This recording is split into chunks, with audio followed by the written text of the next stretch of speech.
The structure of a fabric contributes to its tendency to shrink.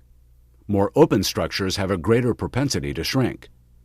A mechanical process, referred to as compaction, can be used to reduce fabric length shrinkage by mechanically forcing the structure of the fabric to compress itself. Yarns are flexible and during fabrication are bent into nonlinear configurations. In the case of knits, fabrication and processing tensions tend to elongate loops. If the shape of individual loops can be made more round, the fabric is made more compact, and the length can be reduced. Less washing shrinkage is a result of this process. In the case of woven fabric, more crimp is created in the warp yarn, which reduces its length. The more the crimp, the lower the shrinkage.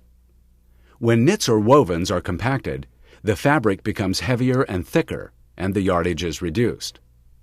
Softeners on the fabric and steam in the process will allow the yarns to more easily slip by each other and readjust themselves. There are two basic technologies for compaction. The first type is based on the heated roll and shoe principle. Steam is applied as fabric wraps around the heated feed roll, made of steel. Just enough moisture is applied so the fabric will move freely. The fabric moves between two heated shoes, which have special surfaces that grab the fabric in a controlled way. The gap between these shoes is set to achieve compaction. The delivery roll is made of rubber and turns at a slower surface speed than the feed roll, and along with the shoes, slows the fabric down to allow for compaction.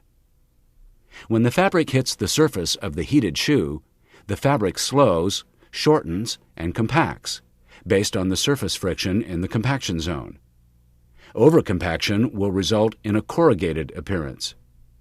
Note how the fabric coming out of this machine is slightly thicker than the fabric going in. A similar but different system design incorporates a compaction blade located below one heated shoe, positioned between the feed and delivery rolls. With this system, the compaction also takes place when the fabric movement is precisely slowed by surface contact in the compaction zone. A second kind of compaction, belt compaction, utilizes either a rubber or a felt belt that is stretched by flexing over a pressure roll. The fabric is laid on the belt while the belt is still stretched. Steam is applied as fabric enters the path where it is pressed between the belt and a palmer unit, which is heated.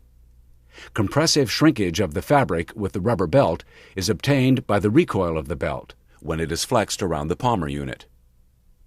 After the fabric has been compacted, it's preferred to flat fold the fabric because forming a roll can result in undesirable tension and stretch the fabric.